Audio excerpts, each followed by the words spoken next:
गुरुजी प्रणाम जी। मेरे पति मुझको मारते पीटते हैं और 40 साल से मैं ये सब सह रही हूँ। मैं पूजा पाठ करती हूँ, मुझे करने नहीं देते। कितने बच्चे हैं? 2 बेटे हैं। तो बच्चे नहीं समझाते अपने पिता को कि माँ को मत मारो? नहीं समझाते। कितनी उम्र हो गई पति की? पति 70 साल के हैं और मैं 60 साल की हूँ। 70 के पति, 60 की आप? जी। और वो मैं कहती हूँ आप मुझे मारते क्यों हो? तो मैं तो ऐसे ही मारूंगा। तो अभी बुढ़ापे में भी मारते हैं? हाँ, अभी मैं गुड़गांव से भाग कर आई हूँ आपके पास, और जो कपड़ा मैंने तो पहना आपके था, पति नहीं आए? कथा सुनते नहीं है वो? अरे वो तो बहुत गंदी गंदी मेरे कानों को गाली बकते हैं। मैं कहती हूँ मेरे को कुछ भी बोलो। तो शराब आप पीते हैं क्या? ऐसा कौन सा काम है, वो नहीं करते। तो ये बुढ़ापे में भी? अरे वो तो जब से मेरी शादी हुई है तभी से ही ऐसे हैं। तो आपने क्यों ऐसे आदमी से शादी कर ली? 10 साल बड़े। मुझे पता नहीं था। आधार कार्ड नहीं चेक किया था? तब नहीं थे ना। तब 10 साल बड़े नहीं थे? नहीं, ऐसा है कि हमारी कुल शीतला माता कुल देवी हैं। तो हमारा इधर बच्चे जब कई इकट्ठे हो जाते हैं तब इधर मुंडन करने के लिए आते हैं। मेरे माता पिता, मैं और मेरी भाभी और 4-5 मेरे भतीजे। मैं रहने वाली अलीगढ़ उत्तर प्रदेश की बेटी हूँ मैं। और वो पति कहाँ के हैं? ये हरियाणा गांव फरूक नगर। तो ये कहाँ मिल गए आपको? अब वो शीतला माता मैया ने पता नहीं कैसे जोड़ी बना दी।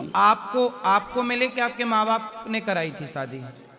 नहीं, इधर उस समय कुछ ठहरने का जरिया नहीं था। हाँ। तो हमारी मम्मी की मौसी की बेटी का इधर नर्सिंग वो था, पौधों का काम, नर्सरी का। हाँ, तो उधर ही हम रुकते थे। उधर ही मम्मी खाना बनाकर लाती थी, फिर खाते थे और फिर मैया के दर्शन करते थे। तो सुबह हम बैठे थे तो उस नर्सरी में सैनी भाई कोई आया और बोला कि ये बेटी कौन है? तो मेरे जीजाजी बोले ये मेरी साली है। तो इसके माता पिता शादी करेंगे क्या? बोले मुझे नहीं पता, मैं पूछ के आता हूँ। जब वो पूछने आए जीजाजी, बोले शादी करोगे इसकी? अरे शादी तो मैं कर दूँ, पर ये शादी नहीं करती है, यूँ कहती है मुझे ऐसे ही रहना है। शादी करने वाले कौन से खुश हैं? मुझे ऐसे ही रहना है। मेरे माता पिता ने मेरे को प्रेशर दिया कि बेटे तुम्हारी शादी नहीं होगी तो तुम्हारी छोटी बहन की शादी कैसे होगी? सभी लोग कहेंगे कि छोटी है। फिर उन्होंने मेरे को प्रेशर दिया तो मैंने कि जैसे आपको अच्छा लगता है कीजिए। फिर इधर मेरे जेठ मेरे को इधर ही देखने आए नर्सरी में। उन्होंने कहा कि आप, मेरा भाई तो बहुत कम पढ़ा लिखा है और आप मेरे भाई से क्यों शादी करना चाहती हैं? मैंने कि मैं शादी नहीं करना चाहती, मेरे माता पिता शादी करवाना चाहते हैं। हाँ, तो ऐसे कैसे जोड़ी बनेगी? तो मैंने कहा मेरे माता पिता ने आपके भाई को चूज करा है तो माता पिता से ज़्यादा ही अच्छा अपने बच्चे के लिए कोई। तो माँ बाप ने सब चेक नहीं किया कि उम्र के क्या है, करता क्या है? कुछ भी नहीं, कुछ नहीं देखा? देखा। ये मिस्त्री थे दिल्ली रोड पर, सड़क बनाते थे। दुकान थी किराए पे और मिस्त्री थे स्कूटर के। देख लिया और इनको, मेरे फादर को पसंद आ गया। फिर गांव गए और गांव में इनका घर परिवार देखा। ये 40 किले के मालिक, 9 भाई, और ये मेरे हस्बैंड 8वां नंबर, मेरा एक देवर। और उन्होंने यस कर दिया मेरे जेठ ने। और मेरे पिताजी तो घर गए, वो भी यस कर आए और बस शादी हो गई। शादी हो गई। अब जब शादी हो गई, अच्छा कितने साल पहले, कब हुई थी शादी आपकी? मेरी 87 में, 88 में मेरे को बेटा हो गया और उसके 3-4 साल बाद दूसरा बेटा भी हो गया। फिर तब तो हमारा जन्म ही नहीं हुआ था जब आपका ब्याह हो गया।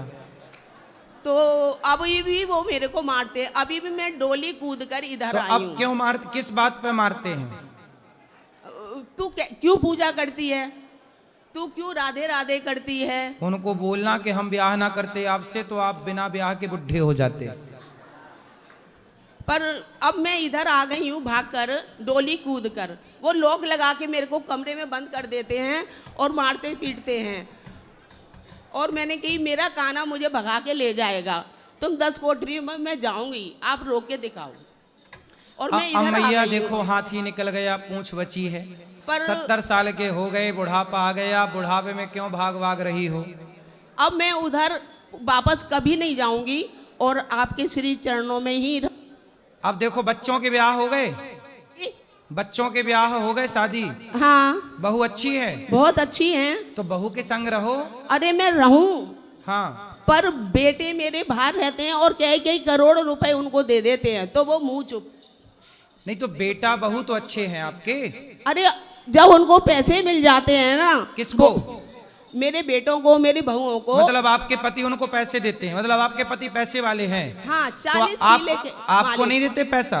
वो हमारे लिए तो 1 रुपया भी नहीं है उनके पास। क्यों? नहीं दूंगा, तू काना काना जो करती है ऐसे? अच्छा, मैं तो काना काना करूंगी, रोक के दिखाओ आप। तो वो पैसे आपको नहीं देते? नहीं देते। उनके पास पैसा बहुत है। हाँ। तो अब आपको ढूंढ रहे होंगे, वो कहाँ चली गई? अब हम इतनी दूर आ गए हैं। नहीं, वो ढूंढ तो रहे होंगे ना आपके पति। अरे सभी ढूंढ रहे होंगे, पर मैं उधर नहीं जाऊंगी। अब इतनी दूर कई बार मैं भाग चुकी हूँ। ये दर्शन आश्रम। तो आप कहाँ कहाँ भाग गई?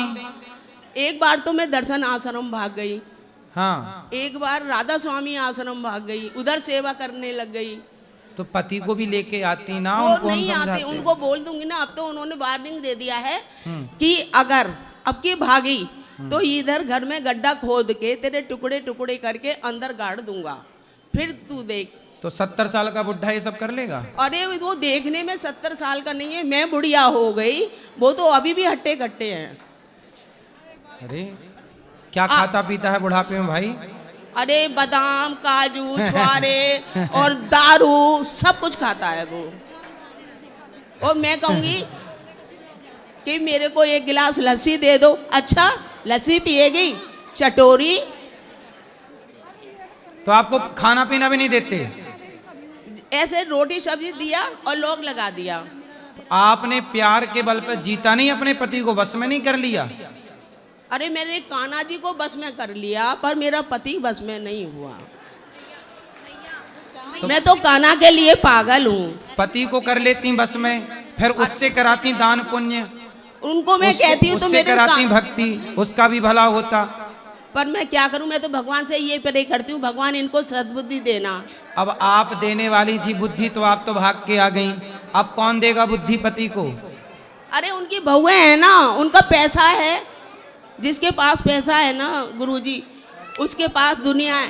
पर मुझे पैसा नहीं चाहिए, मैं लात मारी आई। चलो अपना आप पैसे भजन को करो रखो। भगवान का।